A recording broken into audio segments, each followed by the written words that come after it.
So this problem says, what is the domain of the real valued function? So here's our function. And basically it's asking us for the restrictions. Okay? Now there are only two ways to restrict a function. The first way is to have a zero in the what? A zero in the denominator. Okay? The denominator is the bottom of the fraction. The second way to restrict a function is to have a negative under the what? Even radical, right? So in this problem, we don't have any radicals, do we? But I can see that there exists a bottom of the fraction. So I got to figure out what will make both of these equal to 0, right? So I'm going to take my x plus 2, and I'm saying that that cannot equal what? 0. And I'm also going to take my x minus 10, and I'm going to say that that cannot equal what? 0. Because if it does equal 0, then I'll have a 0 in the bottom of the fraction, won't I? And we just said you can't do that. So I'll subtract 2 on both sides, and so x cannot be negative 2. And I'll add 10 on both sides here, and so x cannot be 10. So I know that x cannot be negative 2, and I know that x cannot be 10, but x can be anything outside of those answer choices, right? Now this says, right here, x can be any real number except for x cannot be negative 2 and x cannot be 10. Well, that's our answer, isn't it? Okay, let's look at the second one.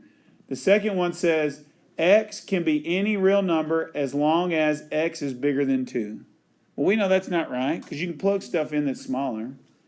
This third one says x can be any real number as long as x is bigger than or equal to 10. That's not true.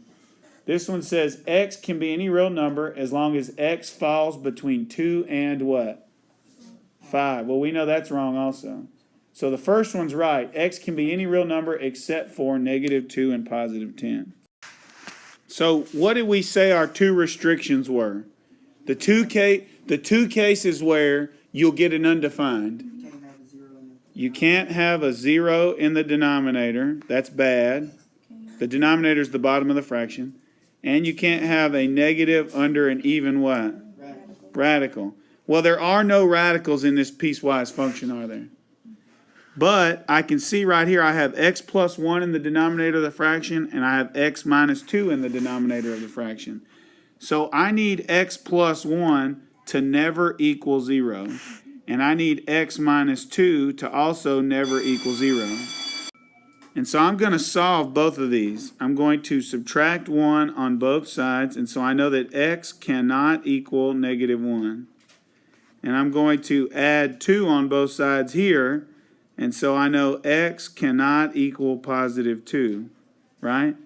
And so what we're saying is x can be anything but these two numbers, right? And so we got to figure out which one of these means that.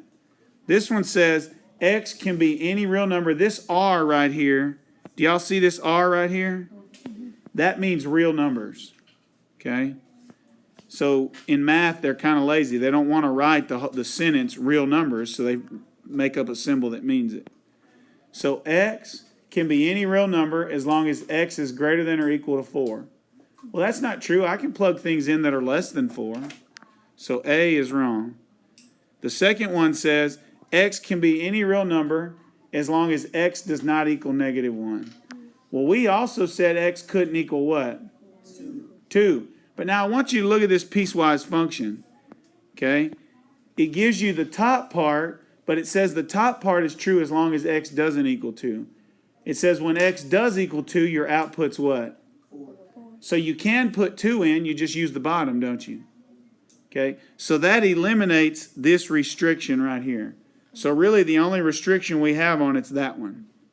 And so that's why this is the answer. Okay, that's kind of confusing. The restriction on this top one is both negative 1 and 2.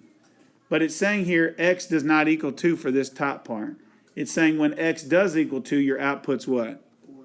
So the only restriction is this one. And so that's why B is the answer on this one.